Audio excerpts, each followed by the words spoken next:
I just think you need some time away, Ethan. Lydia's voice was too calm, too rehearsed. She didn't look at me. Her eyes stayed on the road. Time away? I laughed softly, trying to sound casual. We're getting married in 3 weeks. Why would I need time away now? She sighed. Because you've lost yourself lately. The stress, the planning, your mother, everything. It's too much. I just want you to breathe. I stared out the window, fields blurring past. So this trip to the countryside, it's a reset? Yes, she said quickly. A reset. You can think, write, rest. I'll handle the wedding details. When you come back, we'll both be ready. Something in her tone twisted my stomach. You're not coming with me? I can't. Work's crazy right now. Lydia, I said slowly, you promised this month was for us. Her knuckles tightened on the steering wheel. Ethan, please, don't make this harder than it has to be. Those words hit like a nail in my chest. Harder than it has to be? What did that even mean? I turned to face her. Did I do something wrong? She forced a smile. You overthink everything. That's your problem. Silence filled the car. Only the hum of tires against gravel remained. I watched her profile. Perfect makeup, perfect composure. I'd fallen in love with that calm once. Now it just scared me. When we reached the small cottage she'd rented, she didn't get out. I opened my door slowly. You're really not staying? She shook her head. No, just a few days, maybe a week. I'll call you, I promise. Promise? Yes. She leaned in, kissed me lightly on the cheek, and smiled as if everything was fine. You'll thank me for this someday. I wanted to believe her. I really did. I watched her car disappear down the narrow road until the sound of her engine faded. The silence that followed was heavy, strange, alive. Inside the cottage, the air smelled of dust and pine. There was a single bed, a wooden table, and an old clock that ticked too loudly. I unpacked my small bag, took out my phone, and sent her a text. Me, I'm here. Miss you already. Lydia. Rest, Ethan. Don't call tonight. That was the first night. By the third day, her texts slowed. By the fifth, they stopped. I called. Straight to voicemail. I called again. Again. Hey, it's me, I said, my voice breaking. Just checking in. You okay? No answer. A week passed. Then 2. The cottage felt smaller every day. My thoughts echoed in the quiet. I tried to convince myself she was busy. Maybe she lost her phone. No, I knew. Deep down, I knew. I started walking the dirt roads at night, talking to myself like a lunatic. She wouldn't just leave, right? Lydia wouldn't do that.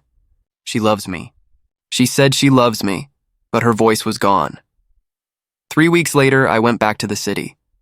Her apartment door was locked. The neighbor said she'd moved out. No note. No message, nothing. I sat in my car for hours staring at the ring box in my hand. It felt like holding a piece of my own stupidity. Why? I whispered to the empty street. What did I do wrong? No answer, just the wind brushing against the windshield. I tried calling her one last time. This time, the number didn't exist anymore. That night, I packed my things and drove back to the countryside, not knowing where else to go. The road looked different now, colder, lonelier. The place she'd sent me to find myself felt like a graveyard for everything I believed in. I spent my days fixing small things, painting the porch, chopping wood, pretending I had a purpose. The silence became a mirror I couldn't escape. I saw myself clearly for the first time. Pathetic, naive, too trusting. One morning, a knock came at the door. I froze, my heart jumped. Could it be her? When I opened it, no one stood there. Only a small brown envelope on the mat. My name was written in her handwriting. My hands trembled as I opened it. Inside was a white card. Elegant font, gold border. You are cordially invited to the wedding of Lydia Gray and Richard Hale. My vision blurred. My knees went weak. I dropped the card, but the words burned through me anyway. She hadn't sent me away to reflect. She'd sent me away to replace me. I sat down on the cold wooden floor and laughed until it turned into something closer to crying. That was the moment I realized I wasn't her future. I was just her rehearsal. I don't remember sleeping much after that letter. The days bled together in gray silence, and I hated how quiet my mind had become. Every sound, the ticking clock, the creak of the floor felt like mockery. One morning, I took a walk just to feel something other than shame. The dirt road was muddy, and the air smelled of wet pine. I passed an old man fixing a fence by the hill. He looked up. "You're not from around here, are you?" "No," I muttered. "Just hiding," he chuckled. "Ah, hiding. That's what men call it when they've been hurt." I stopped. "You always start conversations like that?" "Only when the pain's written on someone's face." He leaned on his shovel. "Name's Harris. Folks call me Old Man Harris. And you?" "Ethan." He nodded slowly.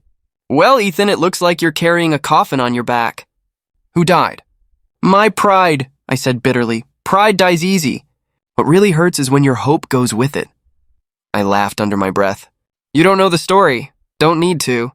Betrayal has one face, and I've seen it plenty." He wiped his hands on his shirt. "Someone you trusted buried you, didn't they?" His words sliced through me. "Yeah, she did." "Then let her bury you," he said simply. "People forget. When they bury you, they think it's over. But boy," he pointed at the soil, "they forget you're a seed." I stared at him, stunned. "A seed?" "Pain's just the dirt that covers you. Stay buried long enough, and you'll grow something she can't touch." That line hit harder than any comfort I'd heard in weeks. I whispered, "What if I don't want to grow? What if I just want to stop feeling?" He smiled sadly. "Then she wins. You give her your future, too." I said nothing. He went back to fixing his fence, humming quietly. I watched him for a moment, then walked away, angry, confused, but oddly lighter. That night, I couldn't stop hearing his words. "They forget you're a seed." The next morning, I grabbed a notepad from my bag. I started writing, not letters to her, but questions to myself. What did I lose? What did I learn? Who was I before her? The answers came slow, sometimes in tears, sometimes in silence. Days turned into routines. I chopped wood, repaired the porch, cooked simple meals. The rhythm dulled the ache. I stopped checking my phone. I stopped waiting for her. One evening, Harris knocked on my door. "You alive in there, seed boy?" "Barely," I said, opening the door. He looked around the cottage. "You're cleaning up." "Good sign. Or maybe I'm just bored." He grinned.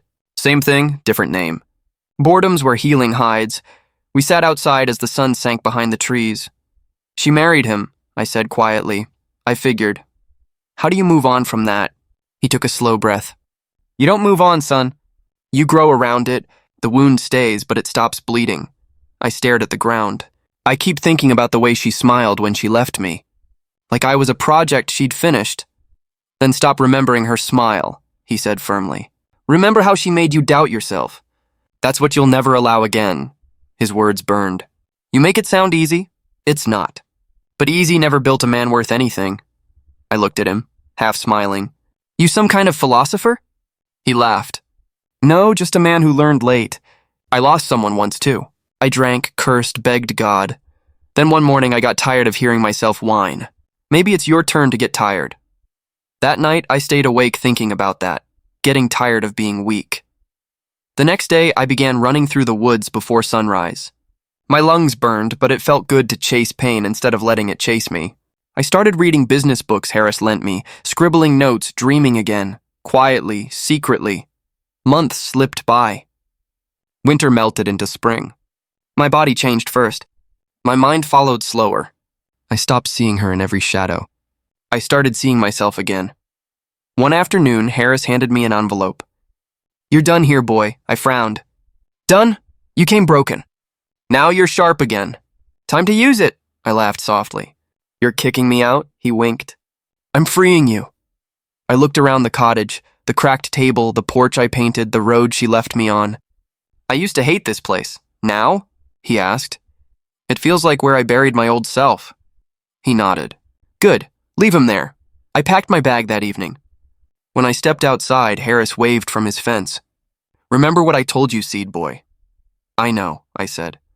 "They buried me, but they forgot I'm a seed," he smiled. "Now go make them remember."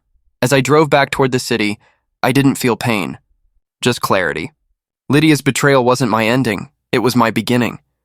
The man she broke no longer existed. The road stretched ahead, and for the first time in months I smiled. I whispered to myself, "Let's see what grows." 2 years can turn a wound into armor. Mine did. I stood by the mirror in the hotel suite, adjusting my tie while Daniel laughed behind me. You look like someone who's about to ruin an ex's evening, he said. I smirked. It's not about her. Sure, he teased. That's why you've checked your reflection 7 times. I'm meeting investors, I said evenly. Not ghosts, he raised an eyebrow. Call it what you want, man. Just remember, don't drink too much champagne when karma starts clapping. I didn't answer. I didn't need to. The truth was simple. I wasn't here for revenge. I was here because I'd finally built something that made her irrelevant. The gala shimmered with expensive lights and forced smiles. Cameras flashed as Daniel and I entered, co-founders of Novatech, one of the fastest-growing software firms in the city. The same world that once ignored me now nodded with approval. A voice called, "Mr. Cole! Over here!" And I turned, then froze. Lydia. She stood near the ballroom entrance, hand wrapped around a glass of white wine. The years had barely touched her face, but something behind her eyes had dulled. Her smile wavered the instant she recognized me. I walked closer, calm and steady. Lydia, her lips parted. Ethan, wow. You look... Different? I offered.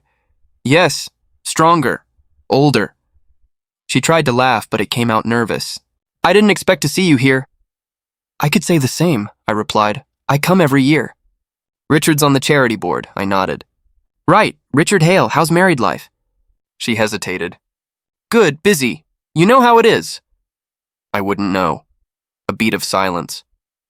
She shifted, searching my face for something, maybe regret, maybe weakness, but there was none left to find. You've changed, she said softly. So have you, I said, my tone flat but polite. Congratulations, by the way. I heard about the wedding. In a very creative way. Her face paled. Ethan, I never meant to hurt you like that. I just don't, I interrupted quietly. You don't owe me an apology. You made your choice. I made mine. She looked down, voice trembling. You must hate me. I don't have the energy for hate, I said. It's too expensive. She blinked, tears forming but refusing to fall. I always thought you'd come back angry. I did, I said honestly. Then I got tired of being angry. Behind her, Daniel appeared, glass in hand. Everything good here? Perfect, I said. Lydia straightened quickly. So this is your partner? Daniel Cross, I said, introducing him. He shook her hand with a knowing grin. Nice to finally meet the legend. Ethan's mentioned you. Once or twice, Lydia's smile faltered again. I see. Daniel gave me a subtle nod. I'll grab us some drinks. When he walked off, Lydia sighed. You really did move on, didn't you? I did more than that, I said. I moved up. She winced, and for a moment, guilt flickered. But I let it die quickly. Ethan, she whispered, if things had been different. They weren't, I cut in. And that's enough for me, her voice dropped to a whisper. Richard isn't who I thought he was. I met her eyes calmly. Neither was I. That was the last thing I said before stepping away. I didn't look back. As I turned toward the main hall, someone called my name again, softer this time. Ethan Cole? I stopped. A woman stood near the art exhibit, dark hair tied neatly, eyes sharp but kind. She looked familiar. I'm sorry, I said. Do I know you? She smiled faintly. I'm Elena, Lydia's sister. My stomach tightened. Right, we met once, briefly. Yes, she said. At the engagement party. You were the only honest one there. I gave a short laugh. That night feels like another lifetime. It should, she said quietly. You were too good for her, I blinked. That's not something I expected her sister to say. She shrugged. Truth doesn't depend on blood. Her calmness intrigued me. She wasn't like Lydia, no polished charm, no false warmth. Just quiet strength. She told me you'd be here, Elena continued. She's been panicking all week. She said she didn't know how to face you. Then she shouldn't have buried me alive, I said before I could stop myself. Elena tilted her head. Seems you climbed out just fine. I smiled slightly. Better than fine. She studied me for a moment. You're not the same man. I'm not trying to be. Well, she said, glancing toward Lydia across the room. Whatever you are now, it unsettles her. That wasn't my goal. Maybe not, she said, but it's a beautiful accident. I laughed quietly. You're blunt. Someone has to be. My family survives on lies. Her honesty caught me off guard. You don't seem to fit with them. I don't, she said simply. And I'm fine with that, Daniel returned, handing me a glass. You making new friends already? Apparently, I said, glancing at Elena. She smiled, a spark in her eyes. Maybe next time we meet it won't be under chandeliers and fake smiles. Maybe, I said, as she walked away. I caught Lydia watching us from across the room, jealousy flickering behind her perfect smile. Daniel leaned in. That looked interesting. I took a slow sip of champagne, eyes still on Lydia. Let's just say the past finally saw what it lost. He grinned. And the future? I turned toward the exit where Elena had gone. The future just introduced itself. I didn't expect her message. Can we talk? That was all it said. No explanation, no pretense.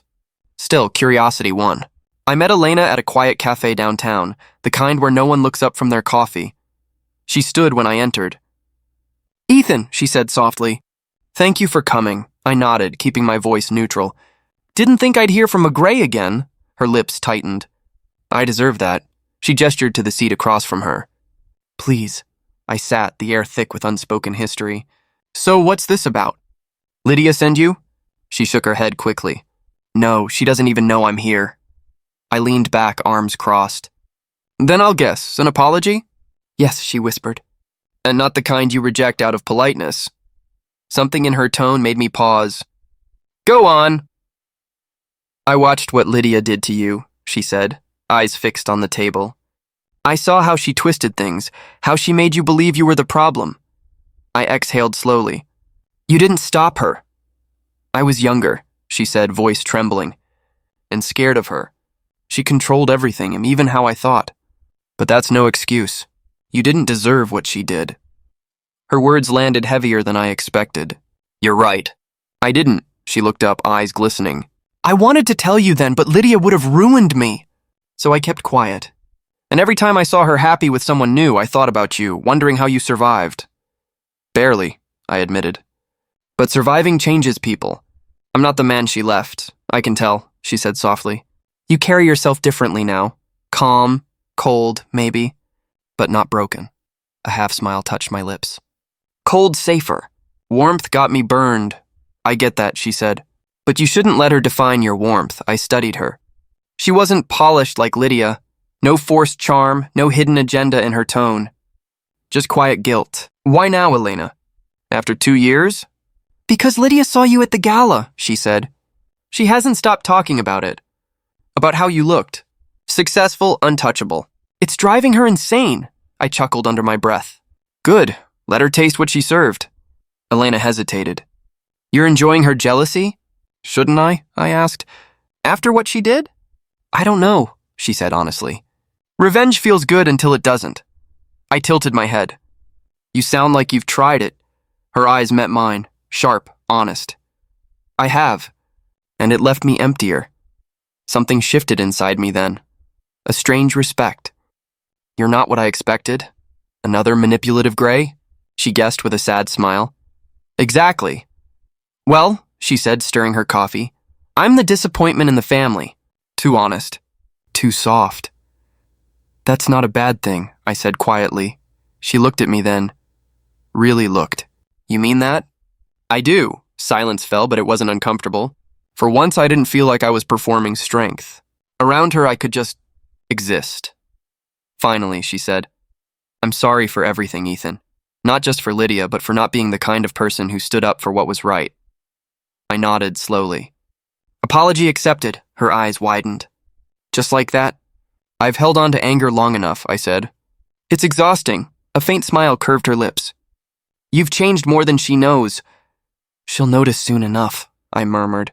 Elena hesitated before asking, Would you ever want to talk again? Not about her. Just as two people who've both been burned. I studied her, the sincerity in her eyes, the quiet strength in her voice. Yeah, I said after a moment. I think I'd like that. She smiled, not dazzling like Lydia's, but real. Then it settled. As we stood to leave, she said softly, For what it's worth, I think Lydia's biggest mistake wasn't leaving you.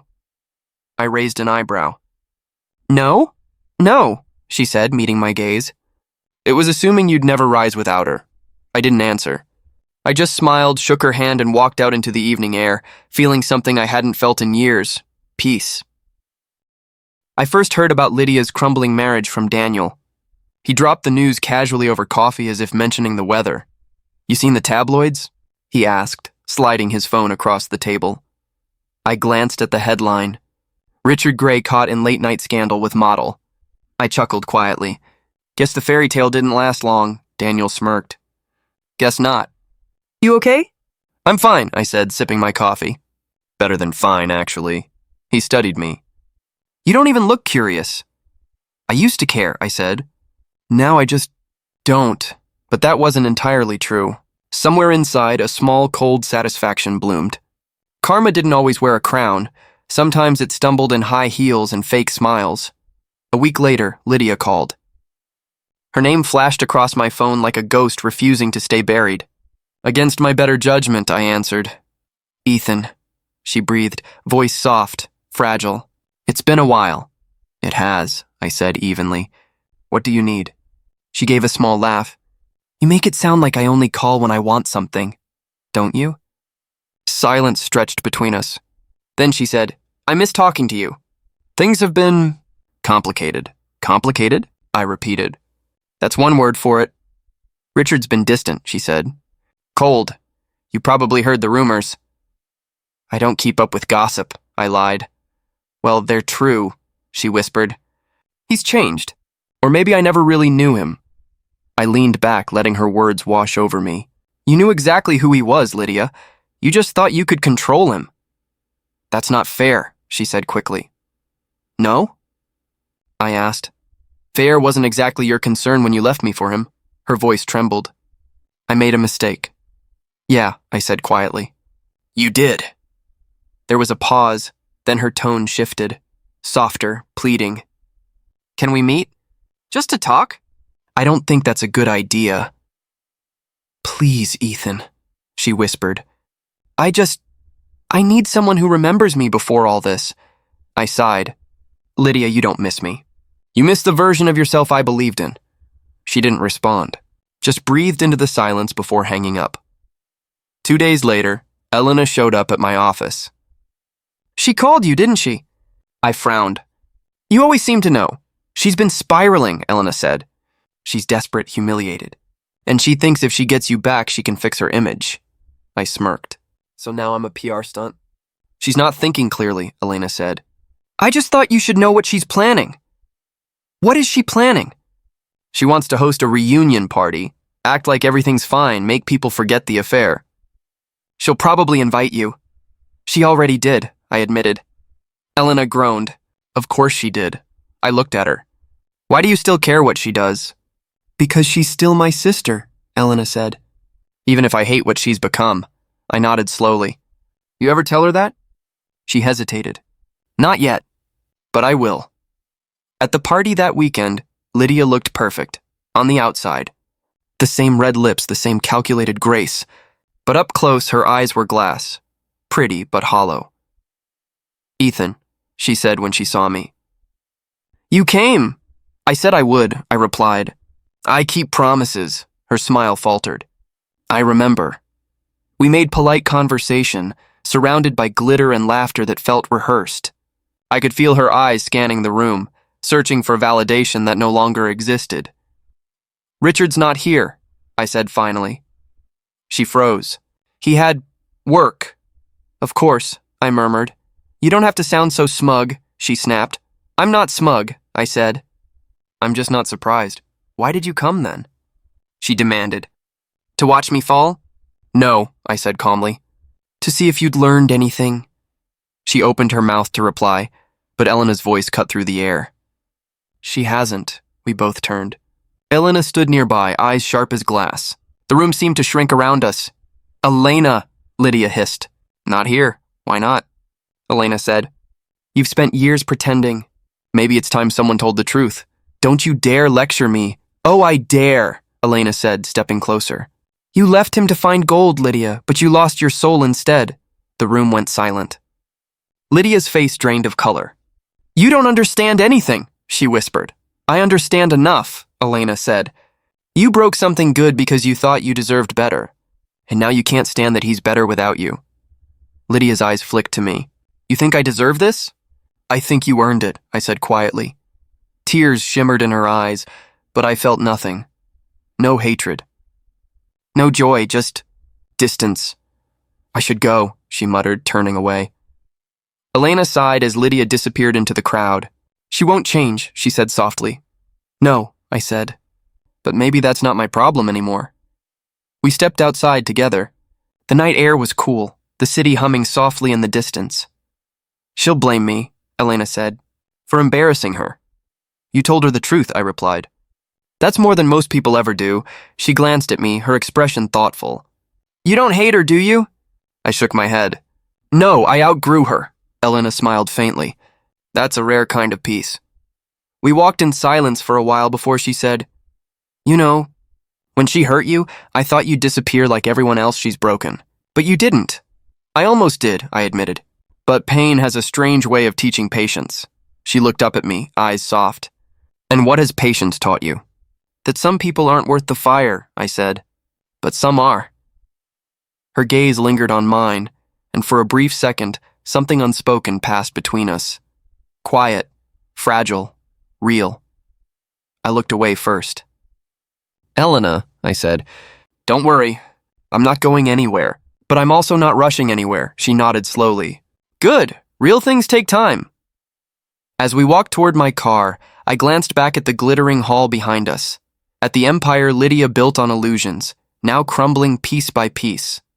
Maybe this was karma. Or maybe it was just balance finding its way home. Either way, I wasn't her tragedy anymore. When I walked into the Gray family's estate that evening, I could feel the tension humming in the air like static. Crystal chandeliers, expensive laughter, the same world that once made me feel small. But this time I didn't come as Lydia's ex. I came as a man Henry Gray had invited personally, Ethan. Henry's booming voice cut through the chatter. You made it, my boy, I smiled politely. Thank you for having me, Mr. Gray. He gripped my hand warmly. None of that Mr. Gray nonsense. It's Henry. You're a partner now, not a guest. Across the room, Lydia froze mid-conversation. Her smile faltered the moment she saw me standing beside her father. For a second, her mask slipped, and I saw the confusion beneath the charm. Father, she said, approaching, voice tight. You didn't mention Ethan was coming, Henry chuckled. Ah, you two know each other, of course. Ethan's company is leading the AI analytics project I was telling you about. Her eyes darted to me. You're working with us? With your father, I corrected calmly. Not you. Henry didn't catch the undertone. Smartest decision I've made this year, he said, clapping my shoulder. The boy's got integrity and something rare these days. I caught Lydia's jaw tightening. I appreciate that, I said. We believe in doing business honestly. Exactly. Henry roared, raising his glass. That's what I respect. Men who build from nothing. The toast drew attention. Cameras clicked, guests murmured. Lydia's face stiffened under the spotlight. I could almost hear her thoughts. How dare her father publicly praise the man she discarded? After the applause faded, Elena appeared beside me, her smile soft but knowing. You handled that gracefully, I exhaled. I wasn't trying to make a scene. You didn't have to, she said. Lydia's doing that for you, I chuckled quietly. She always did have a talent for drama, Elena smirked. You have no idea how poetic this is for me to watch. I'd rather call it ironic, I said. Poetry has too much mercy, she tilted her head. You're still too kind, Ethan. I'm just done bleeding for people who enjoy the sight of it. Her eyes softened. That's the difference between you and her. Before I could respond, Lydia walked over, smile plastered back in place. Ethan, she said sweetly, can we talk privately? I hesitated. We're in the middle of a celebration. It'll only take a moment, she insisted. Already leading the way toward the terrace, I followed, mostly because I wanted to end whatever game she was about to play. Once we were outside, she turned sharply. What are you doing here? You mean, what am I doing succeeding? I said, her eyes flashed. Don't twist this. I'm not twisting anything. Your father invited me. You should be proud. Proud? She scoffed. You think this is about business? You're humiliating me in front of everyone. Funny, I said quietly. That's exactly how I felt when you left me. She looked away, jaw tight.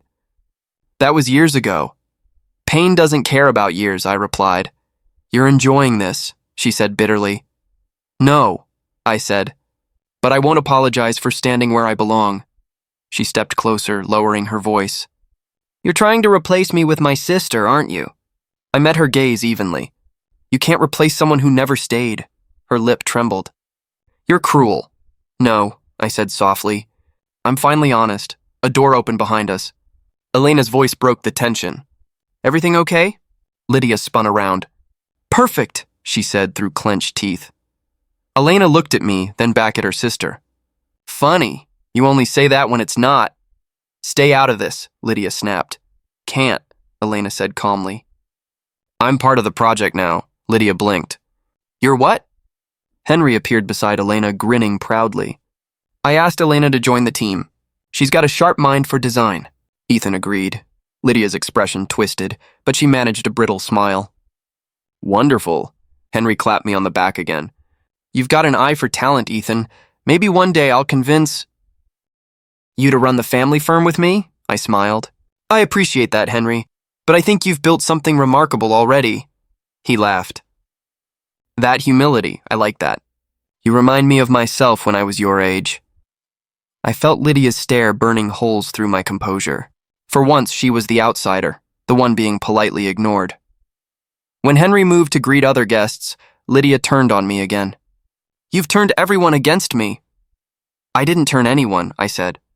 They just started seeing you clearly. Don't flatter yourself, she hissed. You're not that important, Elena crossed her arms. Then why are you trembling? Lydia glared. You think he cares about you? You're just another rebound. I cut in before Elena could respond. Enough, Lydia. Whatever you think this is, and it isn't revenge. It's reality catching up, her voice cracked. You're acting like you're above all of this. I'm not above it, I said. I just stopped drowning in it. She blinked rapidly, forcing composure. You'll regret humiliating me tonight. I don't have to do anything, I said. You're doing it yourself. She stormed off, heels clicking angrily against the marble floor. Elena sighed beside me. You handled that better than I would have. I've had practice, I said dryly. She smiled faintly. Your calmness is terrifying sometimes. I had to learn it, I said. When everything you love is stripped away, silence becomes armor. She nodded slowly. And now that you have everything back? I don't have everything, I said. Just peace. That's enough. We walked toward the ballroom again. Henry was laughing with guests, raising another toast, this time to new beginnings and honest men. I didn't need to look at Lydia to know she was listening. Elena glanced at me. You realize you've just become her father's favorite person, right? I shrugged. I didn't plan that. Maybe not, she said. But fate seems to like balance. As the night wound down, I stood by the window watching the reflection of lights ripple across the glass. Lydia lingered alone in the corner, surrounded by the people she once ruled over, all smiling politely, none truly seeing her. Elena joined me quietly. You don't have to feel guilty, you know, she said. I don't, I replied. I just hope she learned something from it. And if she doesn't, then that's her story, I said. Mine's finally different. Elena smiled, soft and genuine. Good, because I like this version of you. For the first time in years, I believed her. When Elena called and asked if I could meet her at the old lakeside cafe, I hesitated. The last time I'd been there, Lydia sat across from me, planning a future that never existed. Still, I said yes. When I arrived, Elena was already waiting, hands wrapped around a mug. Eyes steady but soft. You came, she said, her voice calm but laced with something heavier. I did, I replied, sliding into the seat opposite her. You sounded serious. She gave a faint smile. I am. I've been thinking about saying this for months. About what? You. That single word hit harder than I expected. I looked out the window, pretending to be fascinated by the ripples on the lake. Me? That's dangerous territory, Elena. I'm not afraid of danger, she said. I'm afraid of silence. You've built a fortress around yourself, Ethan, and I want to understand what's inside. I leaned back, forcing a half smile. There's nothing inside worth understanding. That's not true, she said firmly. I've seen you with my father, with your employees, with people who still admire you even after everything Lydia did. You still care, even when you pretend not to. Elena, this isn't fair, I muttered. You're Lydia's sister. This whole situation has nothing to do with her anymore, she interrupted. I'm not here as her sister. I'm here as someone who cares about you. Her honesty disarmed me. No pretense. No hidden motive. Just truth. Elena, I whispered. You don't know what you're saying. I do, she said, and I know what you're thinking. You think I'm trying to fix you, that I'm chasing some tragic redemption story? But I'm not here to heal your past. I'm here to build your future. The silence that followed was almost unbearable. My chest felt tight, not from pain, but from the quiet realization that I wanted to believe her. I thought I'd buried all this, I said quietly. The hope, the trust. Lydia took all of it when she left. She didn't take it, Elena said. She only hid it from you. You've still got it, Ethan. I see it every time you smile when you think no one's watching. I laughed under my breath. You've been watching me? Someone had to, she teased, her tone lightening. You walk around acting like nothing gets to you, but your eyes tell a different story. I didn't ask to be watched, and I didn't ask to fall for you, she said. But here we are. Her words hung in the air, raw, unpolished, real. I looked at her then, really looked. She wasn't Lydia's reflection. She was everything Lydia wasn't, honest, grounded, warm. Elena, I said slowly, I don't know if I can love again the way I used to. Good, she replied, because I don't want the version of you that loved Lydia. I want the man you've become since she broke you. I exhaled, staring at the lake until my reflection blurred. You make it sound so easy. It's not, she said softly. But it's simple. Stop punishing yourself for someone else's choices. I felt something shift inside me. Not fireworks, not sudden clarity, but peace. The kind that comes when you stop fighting what's already true. Elena, I said after a long pause, if I say yes to this, to us, it means letting go of everything before. I can't promise perfection. I'm not asking for perfection, she said, smiling faintly. I'm asking for honesty, and I already have that. I reached across the table, my hand brushing hers. For the first time in years, it didn't feel like betrayal. It felt like breathing again. Months passed after that moment. Quiet, steady months. We worked together, laughed together, built something real out of the ashes of what once destroyed me. Lydia faded into the background, her voice drowned by her own choices. Then came the night I decided to propose. The Gray family had gathered at one of Henry's charity galas, chandeliers, champagne, the kind of polished crowd that fed on gossip. I had the ring in my pocket the entire evening, my heart pounding with every glance toward Elena. When Henry took the stage to thank guests, I stepped forward. Mr. Gray, I said into the microphone, if you'll allow me, I have something to say. The room fell silent. Elena's eyes widened. Lydia's smile froze. I turned toward Elena. You once told me you weren't here to heal my past, but to build my future. I think I finally understand what that means. You didn't just help me rebuild my name or my life, you reminded me how to feel again.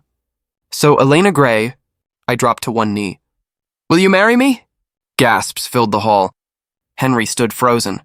Lydia's champagne glass slipped from her hand, shattering against marble. Elena covered her mouth, tears spilling. Yes, she whispered, trembling. Yes, Ethan. Applause erupted around us. But all I heard was her voice, soft, certain, alive. As I slipped the ring onto her finger, I felt the weight of years lift from my shoulders. Then I heard Lydia's voice, faint but sharp behind me. It should have been me. I turned slightly, meeting her broken gaze. For a moment, pity flickered in me and then disappeared. I looked back at Elena, her smile shining through the tears. No, I whispered to myself. It was always meant to be her, and for the first time since everything fell apart, I felt free. I never thought I'd wake up on my wedding day feeling calm. For years, I imagined this moment through the lens of someone else's dream, the mansion, the crowd, the woman in a designer gown. But that was before I learned that peace doesn't come from perfection. It comes from surviving what tried to destroy you. The morning sun fell softly across the countryside road leading to the chapel. The same road I once drove down with a ring in my pocket and a heart full of hope, the day Lydia said yes before she decided I wasn't enough. Today, that road looked different. Maybe it was me who'd changed. "Elena will be here in 10 minutes, Henry said as he adjusted his tie beside me. "You ready, son?" "More than I ever was," I told him. He smiled. "I'm proud of you, Ethan. You've earned every bit of this happiness." As he walked off, I stayed for a moment longer, staring at the open fields. I whispered under my breath, "Thank you, Lydia." Not in anger, not in bitterness, but gratitude. Her betrayal didn't break me. It built me. Inside the chapel, light streamed through stained glass, coloring the air in gold and crimson. Guests murmured softly. I could feel the hum of anticipation. Then the doors opened, and Elena appeared. She didn't wear diamonds or lace meant to impress the world. Her gown was simple, elegant in the kind of way that doesn't ask for attention but earns it anyway. When our eyes met, the noise faded. She smiled. "You look nervous." "I look human," I said, grinning. "It's a big day. Big enough to regret." "Not even close." She laughed softly as she reached the altar. The ceremony blurred after that. The vows, the applause, the kiss. What I remember most was how steady her hand felt in mine, as if everything wrong in the world had finally made sense. At the reception, laughter replaced ceremony. Music played, glasses clinked, and people danced under the golden canopy strung with lights. I moved through it all like someone drifting through a dream, not detached, just deeply aware of every breath. "Elena," I said when we finally sat down, "do you realize we're actually married?" She grinned. "I think the ring gave it away. I keep waiting for someone to tell me it's too good to be true." "Maybe it is," she said. "But that's what makes it worth believing." Her words lingered in my chest like a soft echo. Then, out of the corner of my eye, I saw her. Lydia. Standing at the edge of the garden, half hidden by the lights.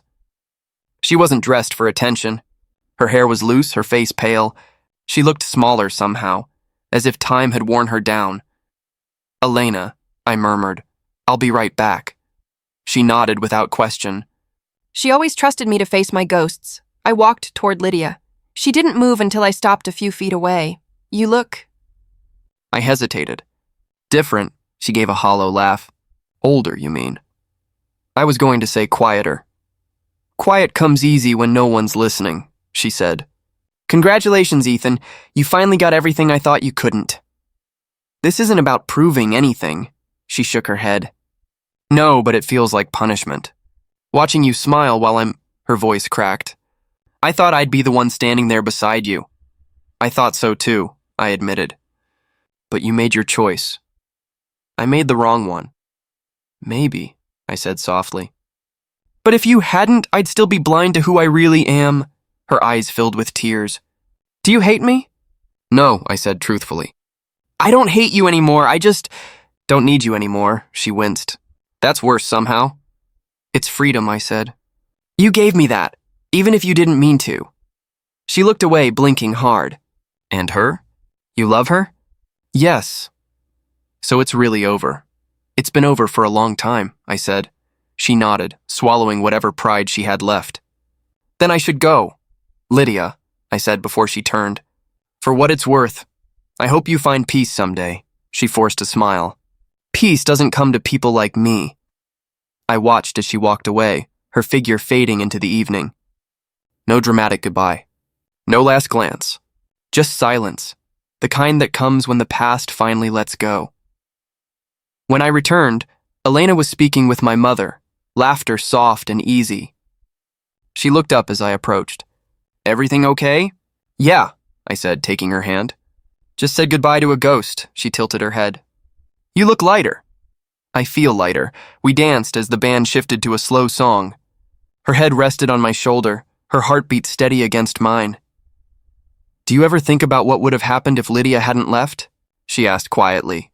"I used to," I said. "But not anymore. Some losses are blessings disguised as heartbreaks." "Hers was mine," Elena smiled. "That's poetic. It's the truth," I said. Lydia's betrayal broke something in me, but it also cleared space for you. You make it sound like fate. Maybe it was. The night deepened and guests began to leave. Henry gave me a proud handshake. Take care of her, Ethan. Always. When the last light dimmed, Elena and I stood by the same road where the day had started. The countryside stretched endlessly ahead, quiet, peaceful, forgiving. I used to drive this road with anger in my chest, I said. Now it feels like home, she leaned into me. That's because you finally stopped running. Maybe, I whispered. Or maybe I just found the right person to walk beside me. The moon hung low over the hills, silver and still. I thought about everything that led here. The heartbreak, the humiliation, the sleepless nights spent questioning my worth. All of it had been necessary. Every scar, every fall, every goodbye. Elena, I said, turning toward her. Thank you for choosing me. She smiled. You make it sound like I had a choice. We laughed quietly, the kind of laughter that carries peace rather than joy. When she rested her hand against my chest, I could feel the steady rhythm beneath, not the anxious beat of survival, but the calm pulse of belonging. Behind us, the music faded. The last car drove off, and somewhere, maybe miles away, Lydia disappeared into her own silence. I didn't look back, because this time, I finally understood. Love isn't about who you lose, it's about who stays, and as the night folded around us, I knew with absolute certainty I was home,